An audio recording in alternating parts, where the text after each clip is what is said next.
Okay. Assalamu I greet you the warm greetings of peace, greetings of Islam. May peace and blessings of God be upon you. We're going to kick off again. And we're going to have questions and answers for about 15 minutes. And then there's going to be like one or two quick announcements. And then we're going to go for get tokens to go for food.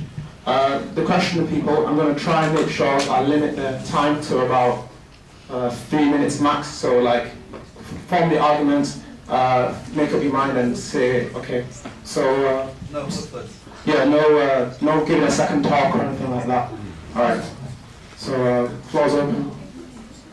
I think, ma'am. Hi. What's your name? James. James. Hi, James. Hello.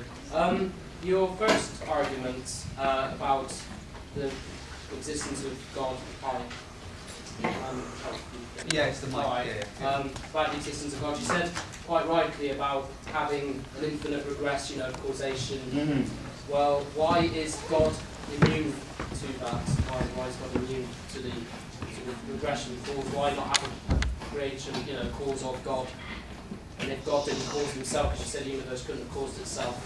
And God didn't cause himself, so God was obviously infinite. Why not have an infinite universe? Why go further than that? Yeah, this is a typical objection to the infinite regressive argument. Because one could say, well then, why can't we ask what caused God, right? Well, that wouldn't work because we just demonstrated that an infinite regress doesn't work because nothing would actually actualize. But what you're confusing here is that God is not infinite and is not a series of successive events or segments. He is, by nature, necessary. He exists necessarily. To then ask, well, what caused God? That question is an illogical question. It's a bit like asking, what's north of the North Pole? That doesn't make sense. Because God, by definition, is a being which is eternal. If I argued that God began to exist, had an origin, then your criticism would make sense. However, I'm not arguing that. I'm saying God is, and by the way, if God did begin to exist, then he wouldn't be God. Because God is a necessary being that always existed, right? There's two types of existence, necessary and contingent. The universe at large is a contingent existence, whereas God's existence is a necessary one. So your argument wouldn't apply there. It wouldn't actually work. But that's your definition of God, or the Abrahamic definition of God. What? Is like in Christianity and Judaism, it's the same God. So you have, instead of you say the universe is contingent. Well, why not? If you have God as a necessary being, then why do you need to go back further than the universe itself? Why not have the universe as a necessary entity in itself? Because the universe isn't necessary because it began to exist. Well, why did God? The thing is, you say that nothing can cause itself, and you can't have an infinite regression, but that's exactly what you do with God. Why stop at God? No. The definition of God is a necessary being. Firstly, you're confusing the argument. You're confusing what caused. Okay. I didn't argue that every effect needs a cause. That's where your argument's coming from. That's not what I argued. Because then you could say, well, what's the cause of God? Right? But that's not my argument. I said, whatever begins to exist needs a cause. And the universe, as we know, philosophically and scientifically, it began to exist. So therefore, by definition, it must have a cause. Yeah?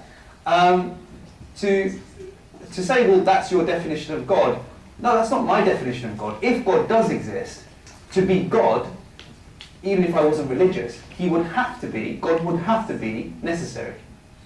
Because God is that being which no greater being can be conceived of. So if you say your God is a God that is contingent, began to exist, it can't be God, because you can think of a God that's bigger than that God, that is a God that is eternal, is necessary. So God is that being which no greater being can be conceived. That's not everyone's definition of God. You have some people that may be pantheists or maybe multi-theists, for example, with Hinduism, they don't have one particular God. Well, in actual fact, they do. If you look at the highest level of Hinduism, they actually believe in one God. But they say the manifestation of, they say the layman, because they can't comprehend this, that they basically attribute it to many, many gods, and pantheism is also another manifestation of that. But that does nothing to undermine the point that the universe began to exist and therefore it needs a cause. No, pantheism is a belief in that God is the universe and everything within the universe is God. So that would be, so then that would mean that your God began to exist. That would make sense. why would it not? Because I just said, the greatest conceivable being, God is that being which no greater being can be conceived. What kind of a God wasn't around? Doesn't even make sense, does it? What kind of God gets crucified? Is the same? That is wrong. Yeah, but okay, but just try and sort of stick to the remix of the discussion. You're talking about. Okay, I'm talking about God, the idea of God in general. No, Allah just means the God in Arabic. Yeah, we're not arguing for a different God. We're not going God shopping. You know, it's the God, but our relationships to it. Okay, all religions speak about the same God, right? So, for example, you have one bottle, right, and we have three people here. One person says this is a bottle and it has Coke in it. Right? This brother here says this is a bottle and it has lemonade in it. This brother here says in this bottle there's water in it. I say there's water, but it's Buxton or whatever it is. Right? We all speak about the same bottle. We all speak about the same bottle, but our relationship on how we describe that bottle is different. Similarly, we all speak about the same God, but our relationship and how we describe that God is different. Now, what is fundamental to everyone's understanding of God is you can't have a God with a higher God above it. Because that God would be the greatest God. You can have many, many gods if you're, say, polytheist, right? But still, in order to argue for an ultimate God, it'd have to be a God above all those little gods as well. Well, why is that not possible for a religion to have that? I didn't say it's not possible. That's what I'm saying, but this is your point. You're using one immutable definition of God as God being the greatest. You're using the ontological argument, aren't you? Saying about yes. God the greatest being that can be envisioned. Well, then you have an example of that. But that, my friend James, yes, that point transcends whether you believe in God or not, or whether you're religious or not. It transcends that. Whatever religion you are, even if you're atheist, even atheists will say, if God is possible, then he must be the greatest conceivable being. Which then follows that he must be necessary. This is a universal... Which is why I'm an atheist, just to clarify, because that doesn't make sense to me. That God exists? No. Okay, but if God did exist, would you expect God to be some God that's necessary? If he did exist? Him to be anything, because I don't believe him. So no, I said if. I said if. Know, because I don't believe in God. So if I said that's a lie, because earlier you said, oh, God being crucified, that can't be God. Well, no, so you do have an understanding. I'm using an example of what Christian religion is. But why is that? But why is that not satisfying for you though? Why is not satisfying? Why? Okay, you said, well, I don't know what God can be or can't be because I don't believe in God. But earlier you had a criticism of an idea of God being crucified. Why did you have that problem? Because that's an absurd idea. Because God cannot die. Well, he did, according to Christianity. But he didn't die. I'm a Christian. He died and rose again, didn't he? He was man. Okay. Man and God. Okay, just bear with me 1 second. Yeah, I'm just dealing with what he's saying, right? So James, but does it make sense that God can die? Yeah, why not? No, I don't think you're being honest. No, you're not playing fair. Depends what definition you use for God. It's like you were saying with morality. You were saying that morality is. Hold on, we're not on. Hold on, wait a minute. We're not on morality yet. Let's deal with the God thing first. Okay, God, by definition, to be God must be like the ontological argument, the greatest being that can be conceived, right? It does not make sense for God to be a God that began to exist, that can be destroyed, because then it's not God. And why do you agree with that point? Because you said, well, look at this absurdity, believing God who died on the cross. Because you are not comfortable with the idea of a claim about someone being God and then dying. Exactly, and that's my point. That for God to be God cannot die, cannot exist. It must be necessary. So even you can see that God must be necessary. Well, if we do... No, just yes or no at that point. No, I don't believe Okay, God you're not is being necessary. fair now. Well, no. You're not being fair now. You, really, to be honest, but there you go. We'll just- Okay, let's move on to the morality one. What's your point about the What you morality? said about morality, I don't really want to hog it, but morality... No, go for it. being- These people all believe in God. Well, it seems a fairly pointless exercise then. No, it's for you maybe. Or maybe for me. Right, okay, well you have you say morality is objective, and you know, it's whether everyone in the world believed that torturing children was wrong wouldn't matter, because that's not what morality is based on. But morality hasn't been constant in universe, and it isn't constant and universal for every group. You have societies, you say about infanticide, well you have the Spartans, they believed that that was morally acceptable to, you know, leave babies that were physically unfit to die. You have the, you know, Athenians who believed it was morally acceptable to engage in sexual activity with prepubescent children. So that's not what the morality that prevails now in most cultures, but that Okay. just shows that But morality I is wasn't- not objective. I wasn't arguing, You said morality was objective. but you said universal, that's different. How is it? Okay, let me explain. Universal means that we all accept it. Right. Objective means it's independent whether we believe in it or not. Fair enough. There's a very big difference there. So the examples you gave, sorry, what were you saying, sir? I thought that was subjective. What's subjective? You know, what each individual thinks of morality is subjective. You can believe that if you want to, but there are problems with that. Let me just get to that. But what I'm trying to say, I'm trying to show James that there's a difference between universal and objective. You use them synonymously, which is wrong. Well, yeah, okay then. Okay. I won't concede on that regard, but you, So- whether I'm getting the two words mixed up, it's irrelevant. You say that morality is objective. Well, don't you believe it's objective? No, I do believe morality is subjective. Subjective or objective? Subjective. It's Subjective. interpreted, but it can be interpreted in various Right, okay, so if I ask you this question, and I want you to be honest, Okay. was the genocide of 6 million Jews in the Second World War, is that subjectively wrong or objectively wrong? Well, it's subjectively wrong. It depends. Ooh. Why are you using a motive? That's very weak to use a motive. Well, I find that really difficult. I really find that difficult because... On a philosophical, I might not say, oh, it was fine. It's not saying it's a good thing either. This is not the point. I don't believe in fundamentally good or evil, so I don't believe it was a good thing either. This is the point. Why? I'm sorry. Yeah, first of all, sorry. You don't have to answer that. No, by it's the way. fine. I'm part Jewish myself. It's irrelevant. And also, if anyone wants to come in or anything like that. Yeah, sorry. I don't want to. No, it's So I would just... fine, but Sorry, sorry, Alright. let me just finish. Relax. I think that you do believe. The people that I meet that say there is no objective morality, because objective morality means that there must be some transcendent point, because that's pretty much what it means. And I think that people that say that objective morality doesn't exist and it's subjective, I just give it lip service. I really do, because deep down, I think you don't believe that it was a subjective thing to kill 6 million Jews. I think that you do actually believe it was evil, because any sane person would say, it doesn't matter what culture that you come from, it doesn't matter where you live, what time, to kill innocent people on a genocide scale is wrong. It's not conditioned by environment or time. Because during the Nuremberg trials, the Nazis argued that from their perspective, from their ethic, from their culture, it was actually a good thing. And what they said to the prosecutors, they said, who are you to impose your alien culture on us? Robert Jackson, who was a lawyer for the Allies at that time, do you know what his reply was?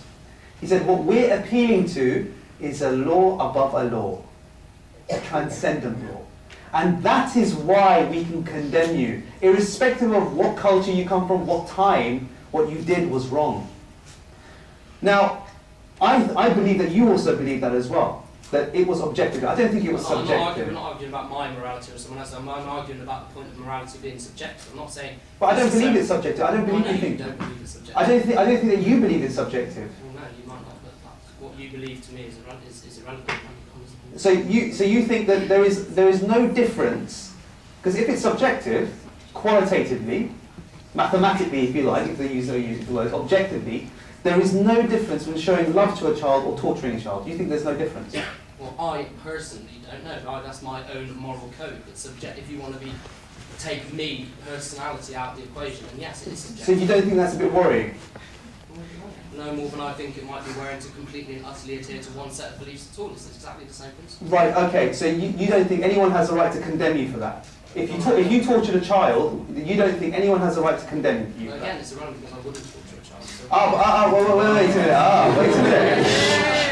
Wait a minute now. Wait a minute. And by the way, we have to... He who's without sin cast the first stone, so don't all start jeering at me. No. They're not saying ooh because they think they're better than you. They're saying ooh. They're saying ooh because just they see the inconsistency in the argument, right? And can I just say, look, James is really brave, by the way, asking all these questions. Can we give James a round of applause?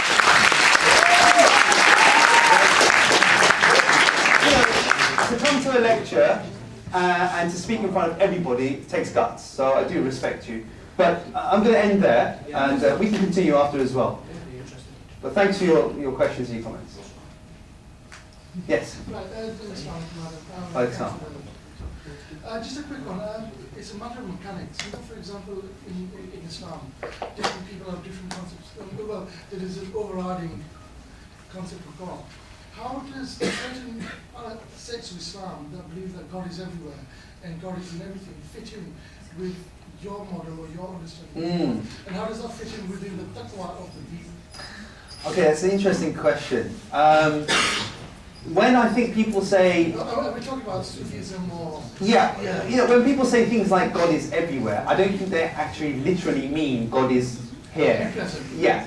What they mean is God is causally active and knows at every point in space and time. That's what they mean. Yeah. They don't mean he's physically here, because God doesn't have a physical makeup.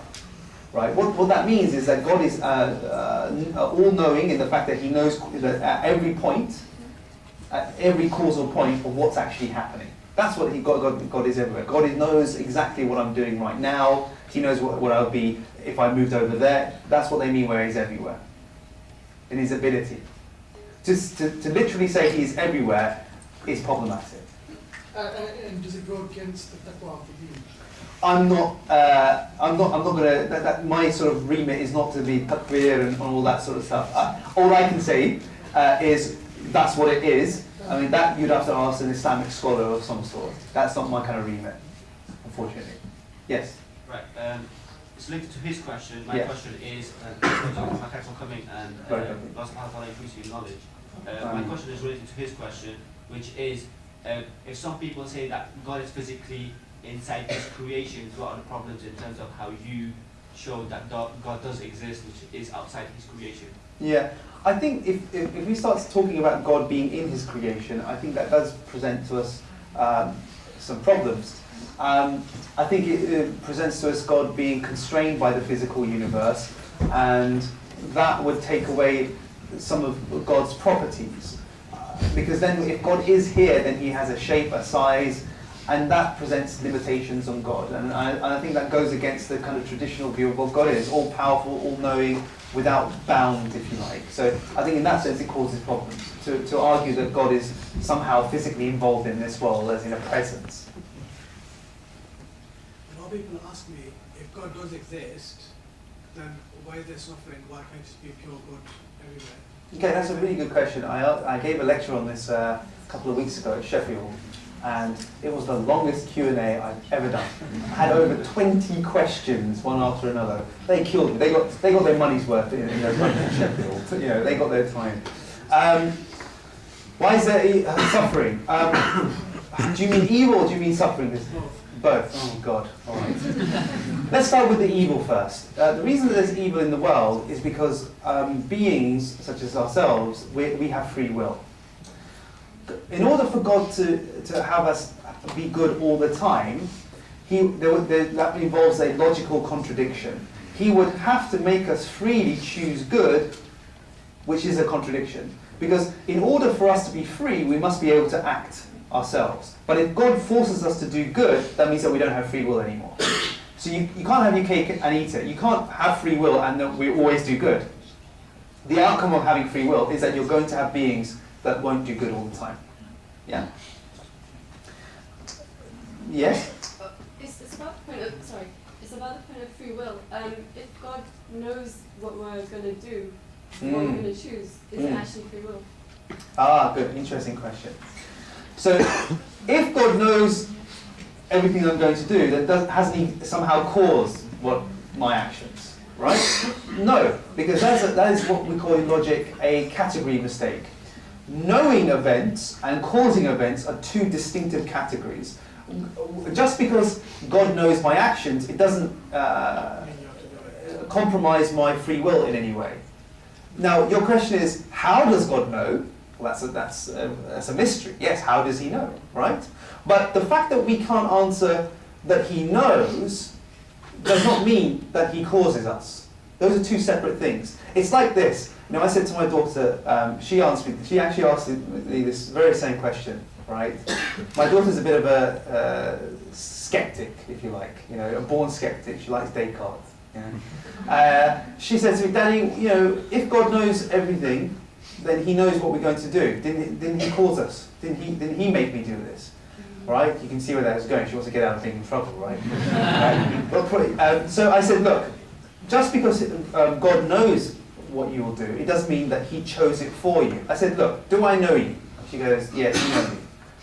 I said, do I know you very well? She goes, yes, I know you very well. I said, do I know what you like?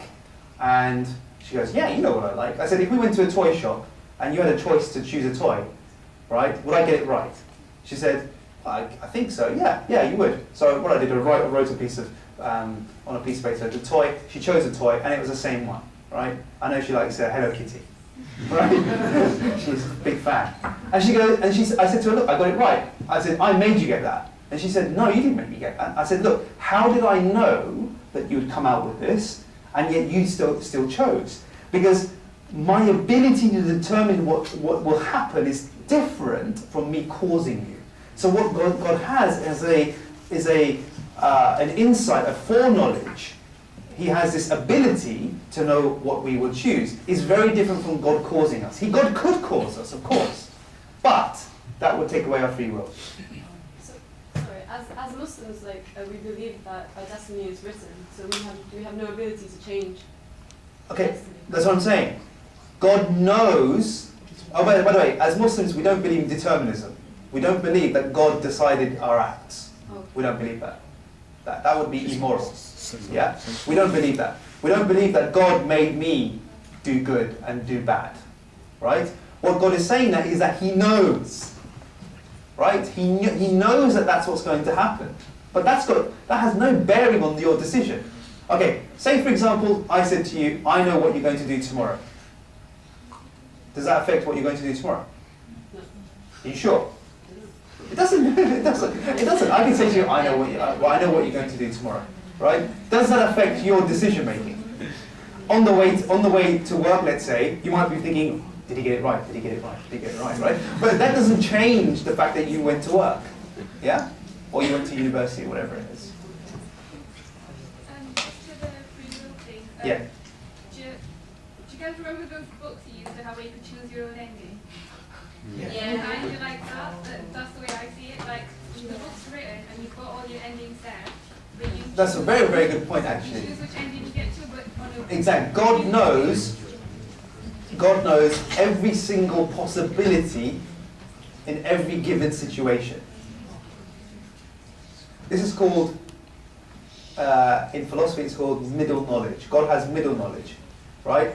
God knows what the necessary outcomes will be. God knows what the outcomes will be, and God even knows if you didn't do that, if you did something else.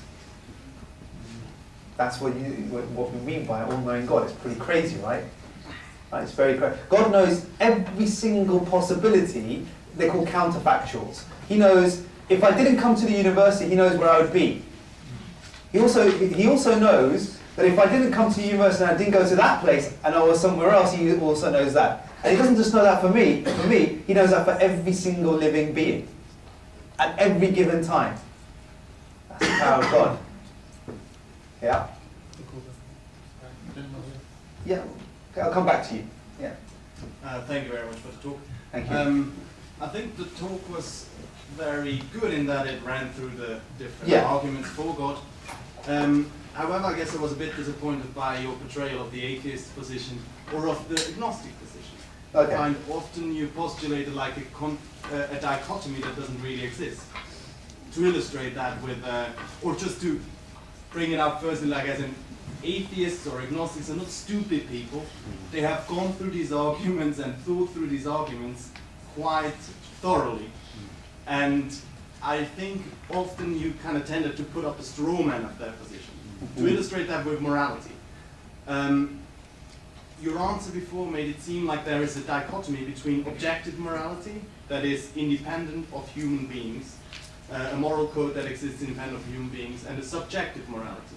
However, my position would be, as a liberal, would be that there is a universal morality, that is a moral code that is in the nature of human beings themselves. For example, human beings don't like to be forced to do something that they don't wish to do, right? So from that, you can establish a morality. From that, you can arrive at the conclusion like the Universal Declaration of Human Rights. There's a reason why it's not called the Objective Declaration of Human Rights. It's called the Universal Declaration because it's human beings, it assumes certain urges and drives in human beings that should be protected, but it doesn't require God. So there is a good middle position, I think, and often I found, and I was a bit disappointed by that, to be honest, that you put up a straw man of the other position. Okay, thanks for that. What was your name? Mark. Mark, as Mark, in, yeah. Mark is Mark. Okay, so you said that that you were disappointed. I do apologise for disappointing you, and hopefully I can redeem myself. You said that that I put out a straw man and I didn't sort of characterise the atheist or agnostic position. However, you failed to notice that I actually quoted atheists in my presentation for the other side. I didn't quote Muslims or religious people saying what atheists believe. I quoted atheists like J.L. Mackie, also Michael Roos, is a noted philosopher who says that morality is an illusion. Yeah. So I don't think that's fair to say that. I think I actually quoted from atheist sources or agnostic sources, whatever you may say. Sorry, can I intervene that? Who then thinks you put forward the reasoning that I just outlined quite fairly? Who thinks that he did that? I think you did. Okay, well let me finish, and then. You can democratically decide it. Yeah. Well, let me just ask you a question then. You said you believe in universal laws. Universal principles. Universal principles. But that's my problem. I'm not. Morality is greater than universality, because universality means that morality is defined by people accepting it. But I'm arguing for something greater than that, and morality must be, because you said people don't like being forced to do something. Mm-hmm. What if I said to you, I don't accept that? Am I objectively wrong? Yeah, you are. Yeah, as in objectively in the sense like but I'm not, you can establish. But I'm not universally wrong. No, I think now you're confusing. No, but am I universally wrong? What do you mean by universally? Well, I'm using your definition, what people seem to see as being the principles behind morality. I'm not saying that every human being acts according to the universal. No, I didn't say that. Human rights, of course. Okay, so stupid thing to say. Of course, I don't say that. No, I'm saying something more than that. I'm saying I don't believe, not act, because I can be incongruent in what I believe in, because we're human beings. Yeah. But I'm saying I don't believe that universal principle that says that we shouldn't force people to do what they don't want to do. I believe, yeah, you should. Am I objectively wrong? You said yes. Am I universally wrong? You can't be universally wrong. I think sorry, but that's a bit, I guess. Exactly, because how can it be universal if I don't believe it, right? So what I'm asking for, because universal means that everybody believes it, accepts it, not lives by it, because we're human beings, sometimes we fall short of our ideals. So it can't be universal because I just said, I don't believe in it. All right, right? okay, so your argument is that... so wait, let me come back. So, but then you said something profound, you said you're objectively wrong.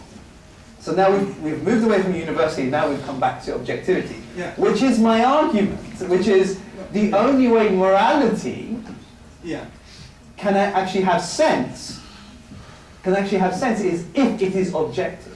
Okay. Otherwise, it loses meaning, it means nothing. It's like saying, to say it's wrong to punch someone in the face, and to say it's good to give them money is like saying I prefer chocolate ice cream over vanilla ice cream. It's an opinion, Yeah. right? I know what you mean. Yeah, it's good. Good. I understand where you misunderstand my position. You understand that I misunderstood your position? Yes, yeah. Okay.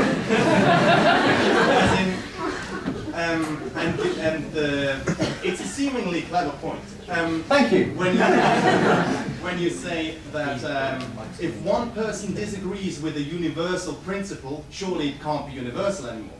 As in believe that it's, yeah. Yes, okay. Like, consider, maybe compare it with the state of France or England. Does France exist universally? I mean, given French citizens, right?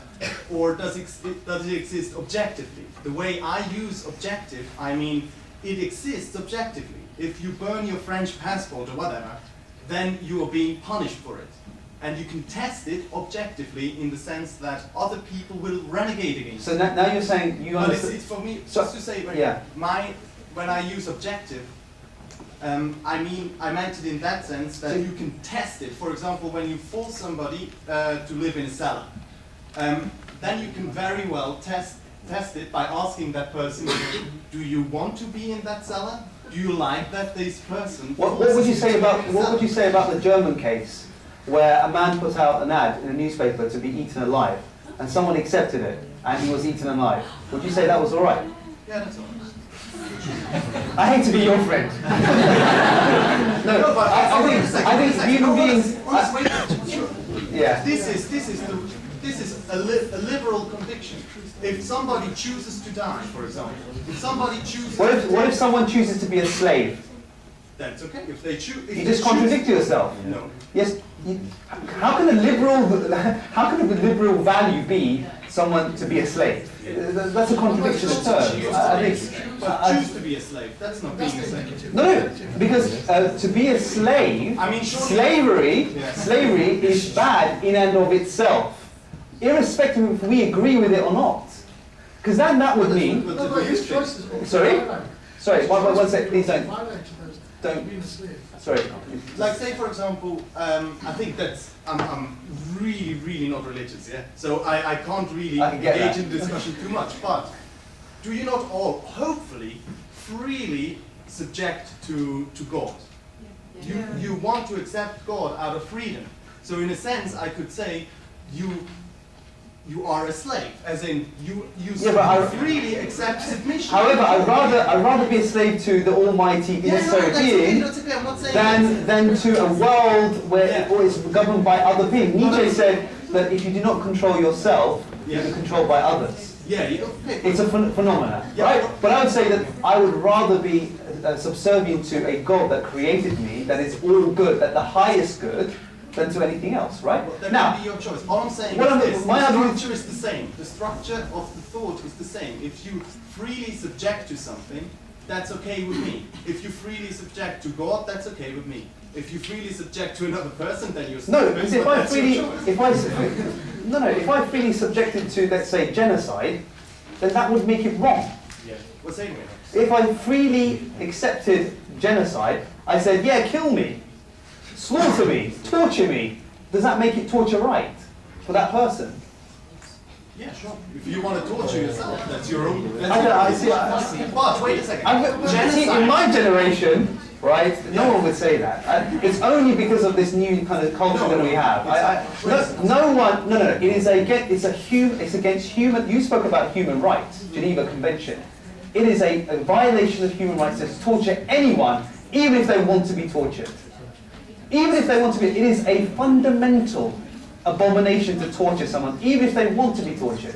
Even if that's not true. Sorry, that's not true. Then your understanding of human rights is wrong. Really, honest. As in, there are very many judicial rulings that exactly establish my position. I'm sorry. To be fair. Sorry, but it's to be fair, I think that you would have this kind of resistance, not from a Muslim person, but also as an atheist, liberal atheist. I think a liberal atheist would argue with you as just as much as I'm arguing with you. Yeah.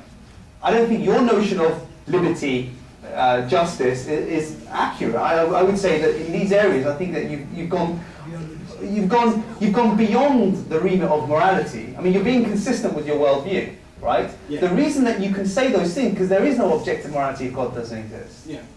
Yeah, there is. Yeah. I very much agree to that. There isn't. But hold on, you initially started and said that. I say there is universal principles to people, and we as societies need to decide what is good. So morality is not actually real. No, it's construct.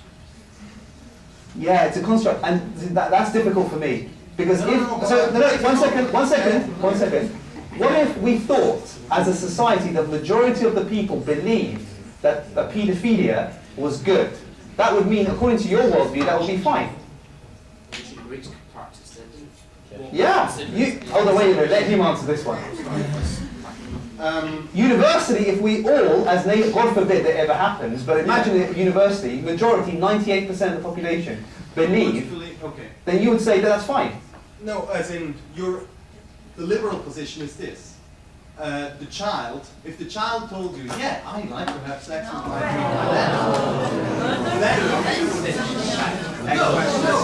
but sovereignty, like the shift that you say is very real, that's very true. If God doesn't exist, therefore morality is not objective. And the sovereignty of a moral decision must lie with the individual. With individuals.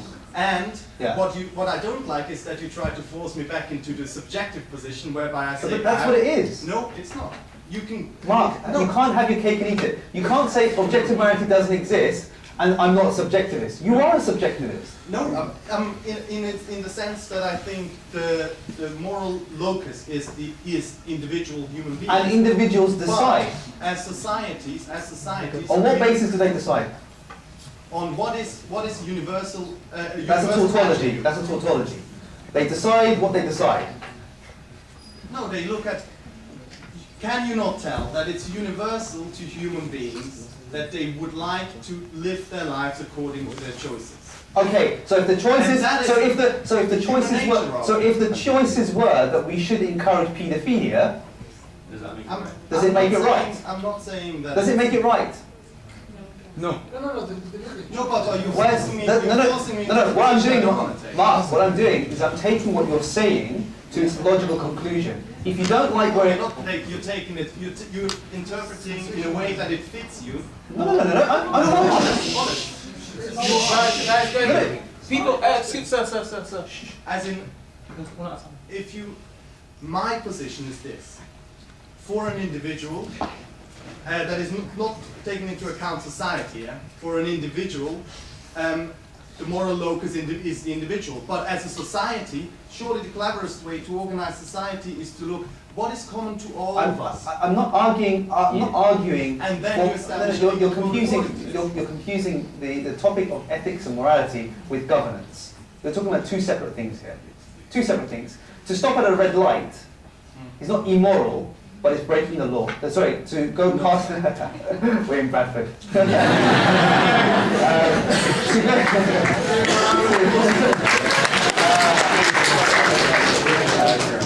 been a long day. To pass a red light is against the law, but it's not immoral. Yeah? I'm talking something more profound. I'm talking about morality and ethics, not about governance. Yes, the best way to govern is to govern according to what people believe is the best way to govern. That's a truism. No one's going to deny that. But what I'm saying is the subject matter, the content of what people believe. Is it objectively right and wrong? You're saying it's not, But then when it comes to the implications of subjectivism, you retreat. Like I said to you, I'll say it again. If you think that the sovereign is people's choices, well, what if the majority of the people democratically elect a government which believes that child abuse is fine, paedophilia is fine, just like the Greeks? It was part of their culture. This wasn't like a few dodgy men with raincoats. It was axiomatic to their culture. Yeah. Right, so what if those days come back again? Majority, consensus, universality. Would you say that's wrong? You have to say no, it's not wrong. No, I don't think I have to, no, honest. As in, I think No, that's this is not, you have to come over there and put it down. but I think you... Look, you well, let's ask James. It wouldn't be wrong, would it? No, wait, please. It wouldn't be wrong, would it? What? If- Well, I believe that paedophilia is wrong, because that's No. my own personal... No, I'm saying if society... Well, no, because the society defines its own rules and ethics, or no, it isn't. Exactly. See, he's consistent. No, maybe he doesn't want to say that in front of people. No. You know, I genuinely think he doesn't... He I doesn't don't think... take that position. Yeah, I believe genuinely. Look, he's being honest, just like you. He doesn't want to take it to the logical conclusion. He doesn't believe that's a position that follows. But I'm saying it does. I think it follows It logically. doesn't follow. It doesn't follow. You make me No, stand here and look like I think morals are democratically decided, which I don't, and I never said that. But you said it's down to person's choice. No, I said the moral agent. There is only human beings as moral agents and no superior power, obviously, because I don't think there's a God. That logically follows. We agree on that. What I said is a moral code for people to live together cannot come from a superior power, for example, for a start, because parts of your population don't believe in it. So you have to go by what is the basic consensus that everybody can agree upon. And the basic consensus for a society is that we like to live according to our wishes and to our choices. So you just outlined the point again. What if my wishes and choices are paedophilia? No. What if the child's wishes are against you? Well, what if they... Okay, what if I can argue... Now, you're qualifying it. What if I said to you... No, I'm not qualifying Well, it. you are qualifying it. No, but it's a basic liberal argument. You studied philosophy, you know that. Come on. No, let me answer that. Come on, you know my position. You know my position. Why do you make me look like I'm No, it's nothing personal. I'm not, I mean, look. The liberal this is philosophy. No, this is not personally against you. Yeah, but the liberal framework just says this: you are not allowed to restrict somebody else's freedom, right? If it's unnecessary, right? Why is that true?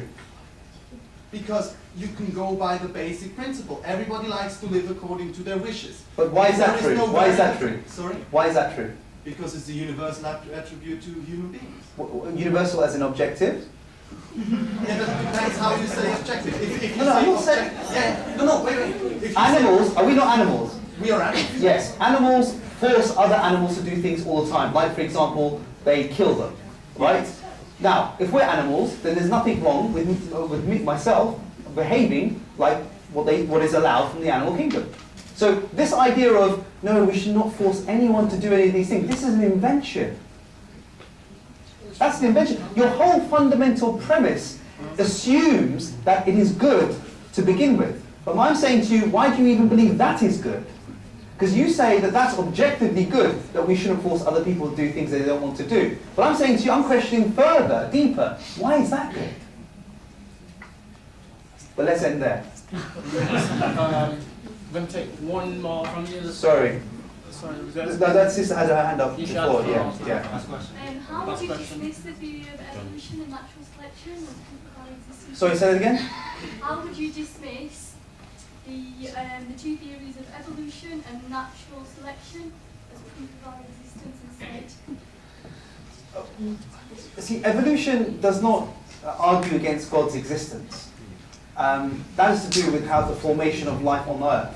It would not, even if we could prove evolution 100%, right? The only thing that it will conclude is that the literal understanding of creation is false, to do with human beings. Even if everything was correct, it wouldn't show that God doesn't exist, because they're both compatible. Yeah? You didn't answer that question. Sorry? Not sure what's the question What was your question? about God. Why is that evil? Yeah, how did we get onto this, Greg? Sorry, that's really not nice. Yeah. How much time do we have? Last Not a one, lot. evil and suffering. But you said that. How long do you think we're going to? Only about 2 hours. Okay, so sorry. No, I was joking. It's like No, people need, some people want to eat and there's some announcements as well coming for 2 minutes. So, like, I don't know if you guys want to carry on. No. Alright, okay. Look at this. Zap, Yeah. we've got some people that are going to make some announcements. Well, we can talk when we're eating, right? So people come in on this question. Alright, okay. The eyes have it. The new announcement, there's been a coup. Yeah, exactly. And, what about here? I don't know. Why is he there? Doing a good job, doing a good job. Okay, suffering. Why is there suffering? For example, illnesses. The question was, Okay. if there is God, why is that bad and suffering? Should everything be pure God? Okay, half of that question was answered because I said we have free will, right? And we can't force people to do good all the time. Now, when you're talking about suffering, you mean like, for example, earthquakes, tsunamis, all that sort of stuff. What we can say here is that, look, those kind of realities are byproducts of living in a material world. You know, if we don't have tectonic plates, the Earth's surface would corrode, right? It's necessary for a physical universe to have such things. If there was God, then could it not be prevented? Couldn't we stop that happening? What do you mean? Do you mean not have the tectonic plates? Yeah. Or do you mean, yeah, but then life wouldn't exist on the planet? But he did create everything, didn't he? Yeah. I'm just putting an argument. I'm not gonna Yeah, argue. yeah, God created it, but he also created us physical, right? So with physical, it's like saying, well, why didn't he create human beings without physicality and created us physical? That's, you know, that creating a physical world comes with it certain physical aspects of it, and we have a contingent and variegated universe, and we have and building, you know, creating an Earth has conditions. For example, having earthquakes and tsunamis. This is to do with environmental. These are physical things. Okay. Now the other question is, well, why did he put human beings in that place? Well, the answer to that is this: is that that we cannot exclude that there are morally sufficient reasons to allow suffering to happen.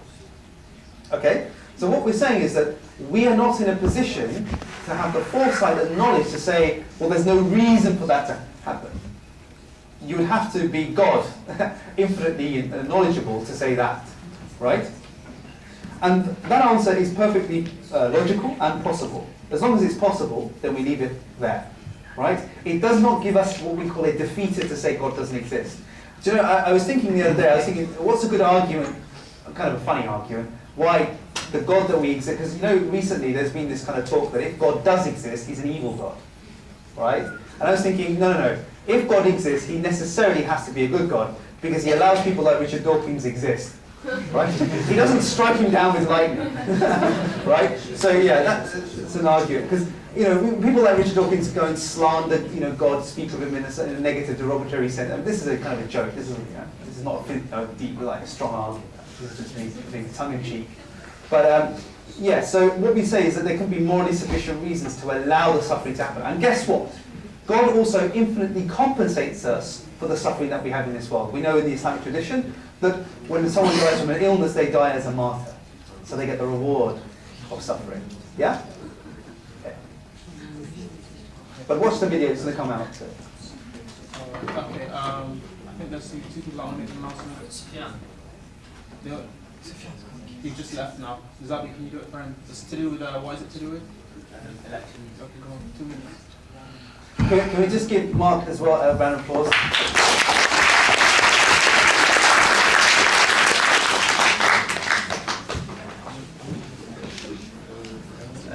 Hi everyone, my name is Zabi, and I want to thank Aishak for giving me 1 minute to speak to you guys about elections. Basically, I'm running for Union Secretary Treasurer, and please, these are the reasons why you should vote for me. I only have like about 30 seconds, so it's going to be very short. My main area is 3 areas. One area is that I want the Students' Union to be more active. I want the Students' Union to, you know, come to you guys and say whatever you guys need to be in the students' union, because end of the day, students' union is based on you guys. It's your views. It's your student union. And the other one is like I want societies to benefit from the student union as well. So just like ISOC and other societies, the Atheist Society, the Christian Union, the Heart Foundation societies, I want them to give I want to give them training, support, and funding as well, because these are the ones who reach out to you students, just like ISOC and other societies. And the third one is my main core points is that I'm going to tackle is discrimination on campus. There has been many assaults on women as well, so I'm going to be tackling these issues as well. And I also try to encourage interfaith events as well. So I think that's my 30 seconds up. So do please vote for me.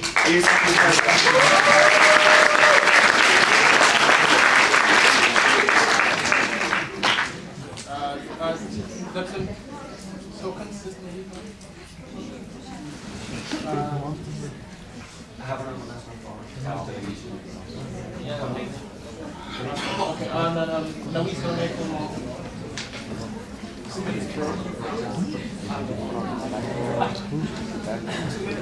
Assalamu alaikum everyone. Thank you for coming, ladies and gentlemen, Mark, James especially. All I'm going to do is quickly tell you guys what else we have coming up. Just bear with me 1 second please, I had the slideshow here.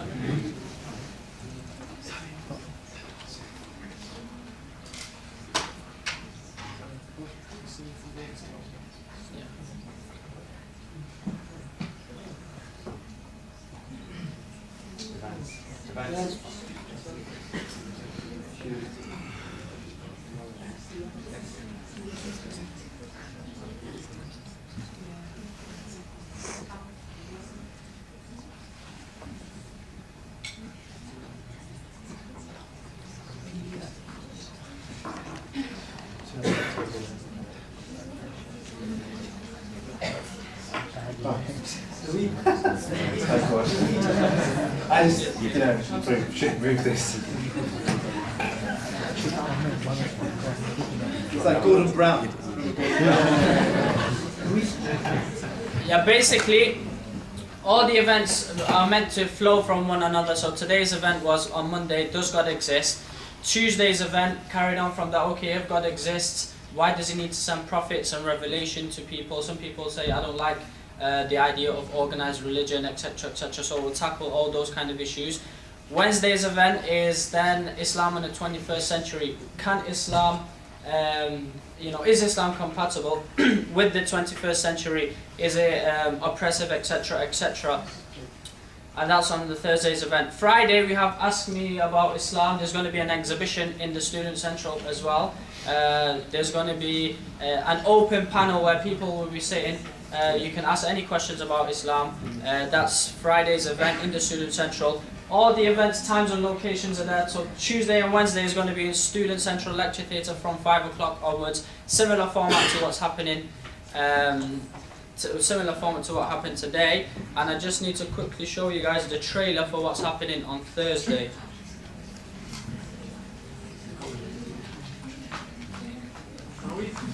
Yeah. Tomorrow, by the way, in Student Central, there is going to be a fundraiser for Syria. If you guys can come along, please help donate generously. There's going to be bake sales, there's going to be food, there's going to be table tennis, all sorts of things. So if you can donate for Syria, please come along tomorrow. That will be from 10 AM onwards until the next event. And Thursday, all the events are free except for Thursday's event, which you will need a ticket for. The tickets are £10, except for Mark and James, who've been so brave. If you guys want, we can confirm for you a free slot. So you have to let us know today though. But it's £10 for everybody else. That's just how it goes. And it's about the life of the Prophet ﷺ. It's never before done in a university. It's going to be 6:30 onwards. Doors open at 6. Richmond building here, D floor, JSB Lecture Theatre on D floor from 6:30 onwards. It's going to be like a play. We have an award-winning poet all the way from the USA called Buna Muhammad. He's going to be coming, and it's just going to be a play of the story of the Prophet ﷺ's life. And as you all know, when revelation was revealed to him, there will be a party who will be reciting the revelation live. So just quickly watch your trailer, please. Wait, can you just press the little buttons to load the lights? Thank you.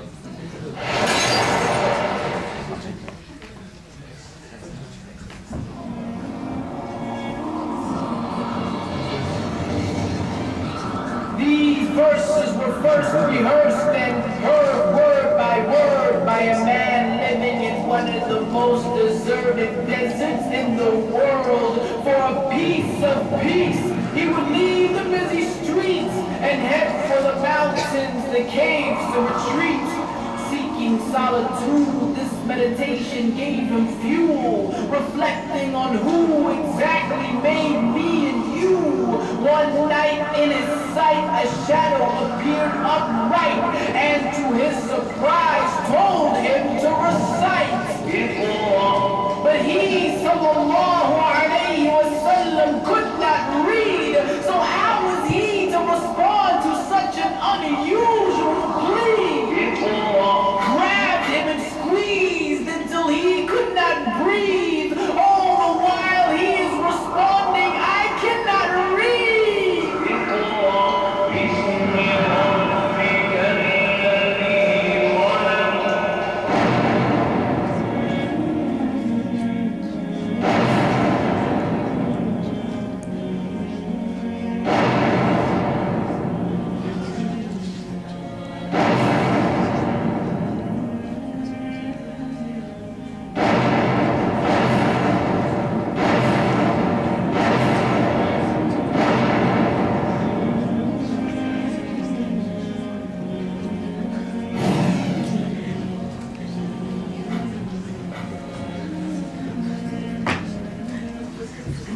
That's happening on Thursday for you guys then.